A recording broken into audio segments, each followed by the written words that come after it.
தமிழ் எல்லா ஏற்பாடும் பண்ணிகிட்ருக்காங்க. அங்கே சுமங்கலி பூஜைக்கு என்னென்ன பண்ணணுமோ அதெல்லாம் பண்ணுறாங்க. சாமி சிலை எல்லாமே வச்சு டெக்கரேஷன் பண்ணிகிட்ருக்காங்க. அப்படியே வராரு, சேது வந்து கிட்ட நிற்கிறாரு. இங்கே வா தமிழ் அப்படின்னு கூப்பிடுறாரு. என்னையா எதுக்கு இங்கே கூப்பிடுறீங்க அப்படின்னு தமிழ் கேட்குறாங்க. ஒரு நிமிஷம் இங்கே வா அப்படின்னு சொல்லிட்டு கூப்பிடுறாரு. கூப்பிட்டு கேட்குறாரு, இங்கே பாரு, நான் கேட்குற கேள்வி எல்லாத்துக்குமே நீ கரெக்டாக பதில் சொல்லணும் அப்படின்னு சேது சொல்கிறாரு. சொல்லுங்கள் என்னங்க அப்படின்னு சொல்லிட்டு தமிழ் கேட்குறாங்க. இல்லை, நீ கல்யாணத்துக்கு முன்னாடி நாள் ஃபோன் பண்ணி போலீஸ் ஸ்டேஷனுக்கு சொன்னல. ஆமாங்க, இப்போ எதுக்கு அதை பற்றி பேசிகிட்டு இருக்கீங்க? அதுதான் எல்லாருக்கும் தெரிஞ்சு நான் தண்டனை அனுபவிச்சிட்ருக்கேன்ல, நான் தான் இப்போ வெளியே தானே இருக்கேன் அப்படின்னு தமிழ் சொல்கிறாங்க. இங்கே பாரு தமிழ், நான் அதுக்காக கேட்கல, நான் கேட்கறதுக்கு மட்டும் நீ கரெக்டாக பதில் சொல்லு. இங்கே பாரு, அன்னைக்கு நீ எப்போ ஃபோன் பண்ண, எதுக்காக நீ ஃபோன் பண்ண, எல்லாமே எனக்கு கரெக்டாக சொல்லு. ஆறுமுகன்ற அவர்கிட்ட அந்த ஃபோன் வாங்கி நீ ஃபோன் பண்ணியா அப்படின்னு சேது கேட்குறாரு. இல்லையே, யார் அது ஆறுமுகம்? எனக்கு ஆறுமுகம்லாம் யாரையுமே தெரியாதே, நான் யார்கிட்டேயும் ஃபோன்லாம் வாங்கி ஃபோன் பண்ணலையே அப்படின்னு சொல்கிறாங்க தமிழ். சரி, அப்போ நீ எப்படி பண்ண அப்படின்னு சேது கேட்குறாரு. இல்லை, என்னை வந்துட்டு வீட்டுக்குள்ளே வச்சு பூட்டிட்டாங்க. எனக்கு இந்த கல்யாணம் வேணான்னு சொல்லிட்டு நான் போயிட போகிறேன்னு சொல்லிட்டு வீட்டுக்குள்ளே வச்சு பூட்டிட்டாங்க.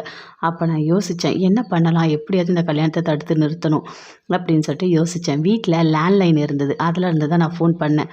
அப்படியா, நீ அங்கே இருந்தால் ஃபோன் பண்ண, அப்போ ஆறுமுகன்ற யாரையுமே உனக்கு தெரியாதா அப்படின்னு சேது கேட்குறாரு. எனக்கு தெரியாதுங்க ஆறுமுகம்னா. ஆமாம், யார் ஆறுமுகம் அப்படின்னு சொல்லிட்டு தமிழ் கேட்குறாங்க. ஒன்றும் இல்லை. சரி, நீ எத்தனை மணிக்கு ஃபோன் பண்ண, கரெக்டாக யோசித்து சொல்லு அப்படின்னு சேது கேட்குறாரு.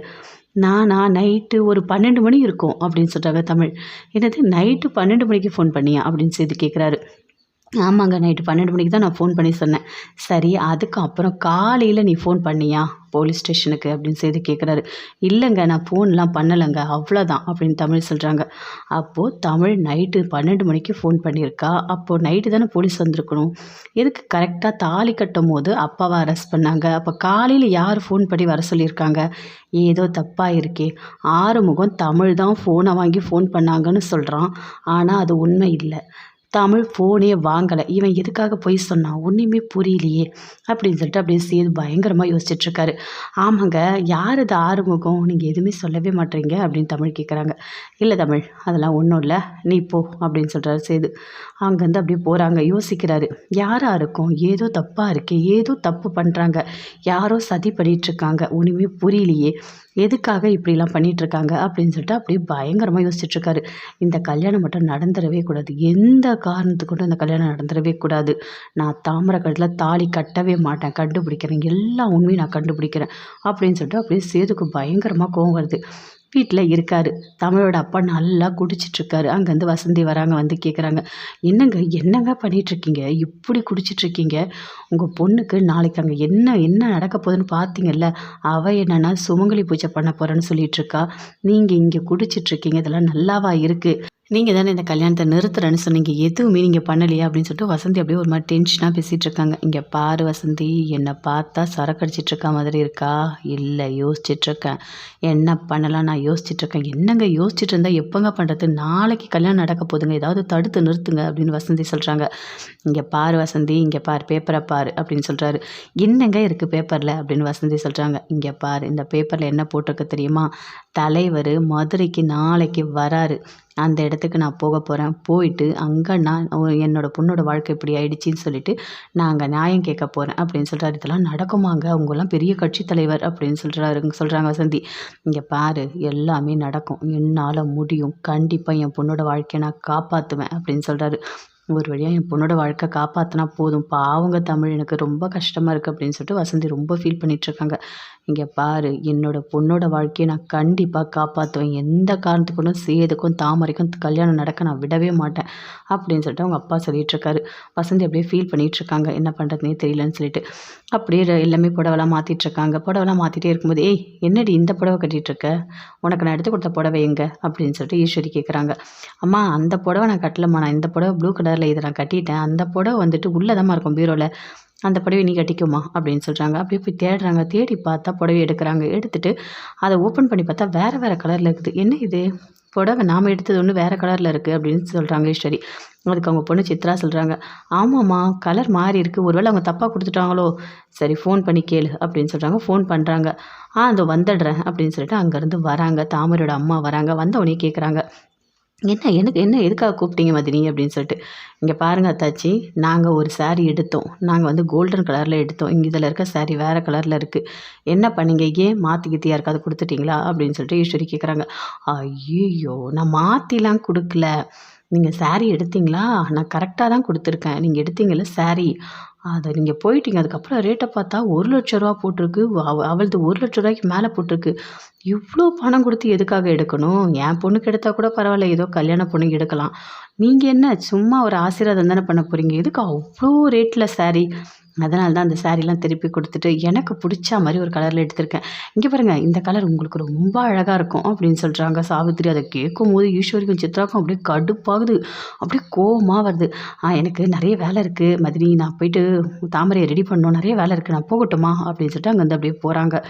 அவங்க போன உடனே அப்படியே கோவமாக வருது ஈஸ்வரிக்கு. பாத்தியா இவ என்ன பண்ணிகிட்ருக்கான்னு பாத்தியா? ஆமாம்மா, இன்னும் கல்யாணமே ஆகலை, அதுக்குள்ளே எப்படி பண்ணுறாங்க பாருமா. நாம் எடுத்த ரூ. 1,00,000 புடவைய மாற்றி வச்சுருக்காங்க. அப்பப்பா, இவங்க ஆட்டம் தாங்கவே முடியல. நீ தானேம்மா இந்த கல்யாணம் நடக்கணும்னு சொல்லிட்டு நீ எல்லாமே பண்ண. உங்ககிட்ட வந்து மடிப்பிச்செல்லாம் கேட்டாங்க, கடைசியில் பாத்தியா நம்மளை என்ன பண்ணுறாங்கன்னு பாத்தியா அப்படின்னு சொல்லிட்டு அப்படி சித்ரா ரொம்ப கோவமாக சொல்கிறாங்க.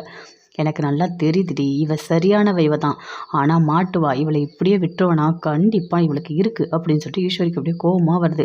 இவ எடுத்து கொடுத்த சாரிலாம் கட்ட வேணாம், நம்ம கிட்ட இருக்க சரி நம்ம கட்டிக்கலாம் அப்படின்னு சொல்லிட்டு 2 பேருமே சேர்ந்து அப்படியே ஒரு மாதிரி டென்ஷனாக இருக்காங்க. அப்படியே போகிறாங்க தாமரையோட அம்மா. ஆமாம், இவங்க 2 பேரும் ரூ. 1,00,000 புடவை எடுப்பாங்களாம், அதை நாங்கள் எடுத்து கொடுக்கணுமா. இவங்களுக்குலாம் அந்தளவுக்குலாம் ஒன்றும் தேவை கிடையாது, நான் எடுத்து கொடுத்த புடவையே கரெக்டு அப்படின்னு சொல்லிட்டு அங்கேருந்து போகிறாங்க. அப்படியே சந்தோஷமாக இருக்காங்க தாமரை. அவங்க அம்மாவும் வராங்க. ஏய் என்னடி, எழுந்து கிளம்புடி, டைம் ஆகுது அப்படின்னு சொல்கிறாங்க. அம்மா அதெல்லாம் பார்த்துக்கலாமா, என்னம்மா இப்போ பிரச்சனை, கல்யாணம் நல்லபடியாக நடக்குமா அப்படின்னு தாமரை சொல்கிறாங்க. ஏய் என்னடி பேசிகிட்ருக்க, இந்த கல்யாணம் நடக்கிற வரைக்கும் நான் எவ்வளோ டென்ஷனாக இருக்கேன் தெரியுமா. அந்த தமிழ் எப்போ என்ன பண்ணுவானே தெரியல, அதை பற்றி நான் யோசிச்சுட்ருக்கேன் அப்படின்னு சொல்கிறாங்க. அம்மா முக்கால்வாசி கிணற தாண்டியாச்சு, இப்போ போய் யோசிச்சுட்ருக்க. கண்டிப்பாக மாமா எனக்கு தான்மா, அதில் எந்த ஒரு மாற்றமும் இல்லை. நீ ஏமா இவ்வளோ சந்தேகப்படுற, அந்த தமிழால் ஒன்றும் பண்ண முடியாதுமா, சும்மா சவால் விடுவா, அப்புறம் வேஸ்ட்டுமா அப்படின்னு சொல்கிறாங்க தாமரை. இங்கே பாருடி, எந்த ஒரு விஷயத்தையும் நம்ம கேர்லெஸ்ஸாக யூஸ் பண்ணக்கூடாது, புரியுதா. அந்த தமிழ்னு இல்லை, எல்லாருமே கல்யாணத்தை நிறுத்தணும்னு தான் நினைக்கிறாங்க. அதனால் நம்ம கொஞ்சம் ஜாக்கிரதையாக தான் இருக்கணும். இந்த கல்யாணம் நல்லபடியாக நடக்கணும், அது வரைக்கும் நம்ம அடக்கி வாசிக்கணும், புரியுதா. உன்கிட்டயும் சொல்கிறேன், அமைதியாக இரு, எதுவும் பண்ணிடாத அப்படின்னு சொல்கிறாங்க.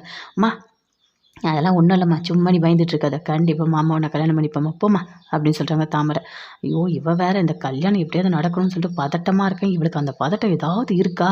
ஒன்றுமே இல்லை, சாதாரணமாக பேசிகிட்டு இருக்கா. என் டென்ஷன் இவளுக்கு புரியவே மாட்டுது அப்படின்னு சொல்லிட்டு அப்படியே சாவித்திரி இப்படி யோசிச்சுட்டு இருக்காங்க. வீட்டில் எல்லாருமே இருக்காங்க, பாட்டி சேதுவோட அம்மா எல்லாருமே இருக்காங்க. அங்கேருந்து வராரு. இங்கே பாருங்கம்மா, கல்யாணத்துக்கு தேவையான இலக்கட்டை நான் கொண்டு வந்திருக்கேன், அது எங்கே வைக்கணும் அப்படின்னு சொல்லிட்டு கேட்குறாரு. யாருமே பதிலே சொல்ல மாட்டாங்க, அப்படியே அமைதியாக இருக்காங்க. சேதுவோட அம்மா கிட்ட போய் கேட்குறாங்க, இங்கே பாருங்கள் எங்கே வைக்கணும் அப்படின்னு சொல்லிட்டு. அவங்களும் அமைதியாக இருக்காங்க. பாட்டிக்கிட்ட போய் கேட்குறாங்க, டேய் போடா, உனக்கு வேறு வேலை இல்லை அப்படின்னு சொல்லிட்டு பாட்டி திட்டுறாங்க. என்ன பாட்டி திட்டுறாங்க, நீங்கள் சொல்லுங்கம்மா அப்படின்னு சொல்லிட்டு மறுபடியும் சேதுவோட அம்மா கிட்ட கேட்குறாங்க. எனக்கு தெரியல, அவர்கிட்ட போய் கேளு அப்படின்னு சொல்கிறாங்க. அங்கேருந்து தாமரோட அப்பா கிட்ட வந்து கேட்குறாரு, இந்த இலக்கட்டை கொண்டு வந்திருக்கேன், இது எங்கே வைக்கணும் அப்படின்னு சொல்லிட்டு. டேய் இலக்கட்டை தானே கொண்டு வந்திருக்க, ஏதாவது ஒரு இடத்துல வச்சுட்டு போய், அது என்ன ஒவ்வொருத்தவங்கிட்டையா போய் கேட்டுட்ருக்க, போ அப்படின்னு சொல்கிறாரு. அதை வச்சுட்டு போகும்போது யோசிக்கிறாரு, என்ன இது எல்லாரும் ஒரு மாதிரி பேசுகிறாங்க. இந்த வீட்டில் கல்யாணம் நடக்குதுன்னு சொன்னாங்க, ஆனால் கல்யாணம் நடக்கிற மாதிரி தெரியலையே, எல்லாரும் ஒரு மாதிரி இப்படி கலையே இல்லாமல் இருக்காங்களே, என்ன பிரச்சனையாக இருக்கும் அப்படின்னு சொல்லிட்டு அந்த இலை வைக்கிறவர் யோசிச்சுட்டு அப்படியே போகிறாரு.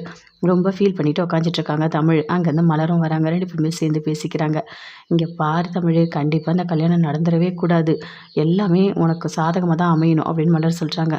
இங்கே பாருங்கக்கா, கண்டிப்பாக என் வீட்டுக்காரி எனக்கு தான், எந்த காரணத்துக்கு கொண்டும் என் வீட்டுக்காரை யாருக்காகவும் நான் விட்டு கொடுக்க மாட்டேன், அந்த கடவுளோட துணை எனக்கு இருக்குது, கண்டிப்பாக என் வீட்டுக்காரி எனக்கு தான் அப்படின்னு தமிழ் சொல்கிறாங்க. எனக்கு ரொம்ப சந்தோஷம் தமிழ், நீ நினச்ச மாதிரி நடந்தால் எனக்கு ரொம்ப சந்தோஷம்தான். சேது கண்டிப்பாக தாமரையை கல்யாணம் பண்ணிடவே கூடாது, அப்படி பண்ணிவிட்டு அவன் வாழ்க்கை என்ன ஆகும் கடவுளே, கடைசி நேரம் வரைக்கும் என்ன நடக்க போகுதுன்னே தெரியலையே, எனக்கு ஒரு மாதிரி பதட்டமாக இருக்குது அப்படின்னு மலர் சொல்கிறாங்க. இங்கே பாருங்கள், இங்கே பதட்டமே பட வேணாம், கண்டிப்பாக என் வீட்டுக்காரி எனக்கு தான், நான் யாருக்காகவும் அவர் விட்டு கொடுக்க மாட்டேன், நீங்கள் கவலையே படாதீங்க அப்படின்னு தமிழ் சொல்கிறாங்க. அதை கேட்டோடனே மலர் ரொம்ப சந்தோஷப்படுறாங்க. பரவாயில்ல தமிழ், கடைசி நேரம் வரைக்கும் நீ விட்டு கொடுக்காம இருக்க, உன் மனசில் நம்பிக்கை இருக்குது, அந்த நம்பிக்கையை உன்னை காப்பாற்றணும், அந்த கடவுள் தான் உனக்கு துணையாக இருக்கணும் அப்படின்னு சொல்லிட்டு அங்கேருந்து போகிறாங்க. என் மாமாவை யாருக்காகவும் நான் விட்டு கொடுக்க மாட்டேன், இவங்க எல்லாரும் சதி பண்ணுறாங்க, அது எல்லாமே கண்டிப்பாக கடைசி நேரத்துலையாவது தெரியும், என் மாமா எனக்கு தான் அப்படின்னு சொல்லிட்டு தமிழ் அப்படியே மனசுக்குள்ளேயே நினைக்கிறாங்க. கடவுளே நீ எப்பவுமே எனக்கே துணையா இருக்கணும். எந்த காரணத்த கொண்டும் என்னை நீ கைவிட மாட்டேன்னு எனக்கு தெரியும் அப்படின்னு சொல்லிட்டு.